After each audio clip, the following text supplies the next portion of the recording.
Should I have waited to buy an M3 before I could get carbon buckets or X-Drive? If anyone sees a G80 or M3 on the internet, TikTok or Instagram, and you don't have carbon buckets, they're gonna comment and point you out for it. Now, obviously, I don't have carbon bucket seats, so I've been a victim of this with my comfort seats. Now, when I see comments like that talking about no bucket seats, I don't even pay them any mind because where's your G80? Wait, you have one of these?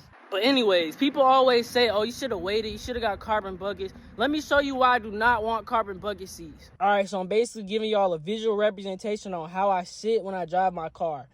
And if I had carbon bucket seats, I could not sit like this because the bolsters will not let your leg come over here. And there's also a big carbon piece sitting right here in the middle where I like to rest my leg at. Now, if I did have carbon bucket seats, this is how I would have to sit. Just like this, every day, no movement. Just have to sit like an NPC. I take a whole lot of road trips, man. And if y'all have ever sat in those carbon bucket seats, they're not good for road trips. All right, now let's talk about what's missing back here. The X-Drive badge. All right, I can't lie on this one, y'all. I did want an X-Drive at first when I was looking at this car. I did want an X-Drive. Obviously, I could have waited a little bit longer, saved a little extra dollars, and bought the X-Drive. But let me tell y'all why I was fine with not having it. First reason is, and I like to bring up my friends in a lot of my videos because that influences a lot of my decisions I do with my car.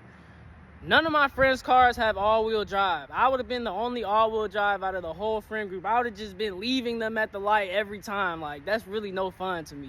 Also, another truth behind these cars, these are the first all-wheel drive M3s. And a lot of enthusiasts say that M cars are meant to be rear-wheel drive. So, I mean, I guess I'm going to just go along with that native and jump on the train with them so that I can cope for having a rear-wheel drive. Now, even if I was to spec out another G80, I probably still would not get the bucket seats. But if I spec another G80, I might just get X-Drive.